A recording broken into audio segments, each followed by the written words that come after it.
Welcome everyone. Today I'm going to show you how to use a chain breaker tool to break your motorized bicycle chain.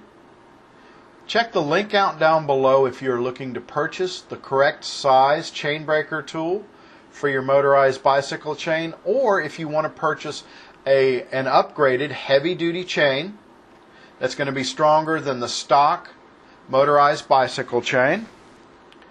First, let's go over the components of a chain so you know exactly where to cut it. Your motorized bicycle chain consists of two main components: the roller link, which you see in the lower left, and the pin link, which you see in the upper left side. Now the pin link has two pins in it. You have the connector plate, which you see in the bottom of the link, and then you also have the other connector plate, which is then pressed on. So in order to break the chain, we're going to use the tool, and there's a pin on the tool that is going to press down on the chain where you see the red arrow, and that is going to drive the pin through the connector plate. You have to do that twice, and when you've done that, the pin link will then come loose and you have successfully broken your chain. So here is the tool in action, where you can see the connector plate. We're going to drive the two pins through. To break the chain, you put the chain underneath the tool, open the jaws. The jaws get a firm grip on the inside of the roller link, underneath the plate of the roller link, and the pin that you screw down on the tool then drives against the pin of the chain of the pin link and presses it out. You want to make sure that the jaws of the tool have a firm grip on the chain, then slowly crank down on the tool, pressing the pin down. Look at the underside of the chain, and you can see how the pin link is being pushed through. When the pin has been popped through the plate, quite often you will hear a popping sound. Go ahead and unscrew it.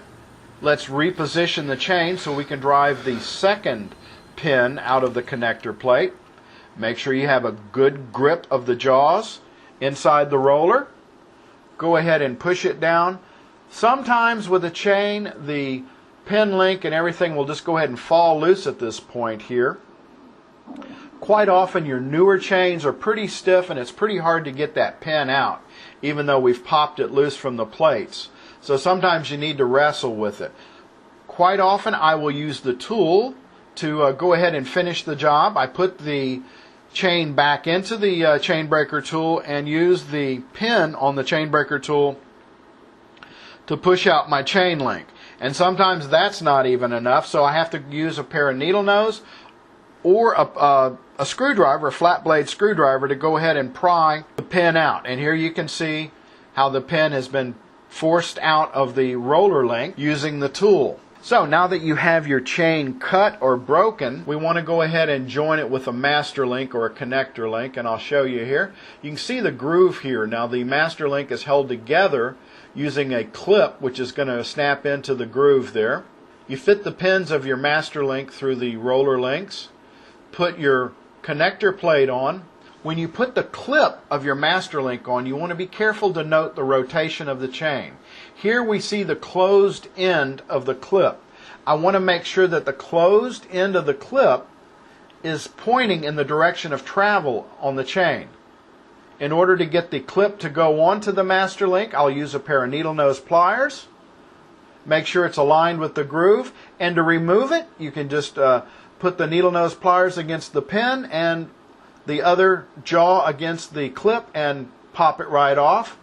Just to recap, here's a chain installed on a bike. You can see the closed end of the master link. The chain will be traveling to the left here, and you want to make sure that the closed end is aimed in the direction of travel. Now, not all chains are made the same. There is an optional chain that you can get for your motorized bicycle that's a heavier chain. It's a little bit wider on the inside. It'll give you a little bit more wiggle room if you have a little bit of play on your sprocket, and it's a little bit less likely to come off. As well, it's a stronger chain. So if you want an upgraded chain, check the link down below. I can sell you a good chain. As well, I can sell you a chain breaker tool. The chain is a number 41 chain. You can get it at some hardware stores and some Tractor Supply stores. You can find them there. I want to thank you for watching my video. I hope I've helped you out. If you like it, give me a thumbs up, click subscribe, and thank you so much for watching.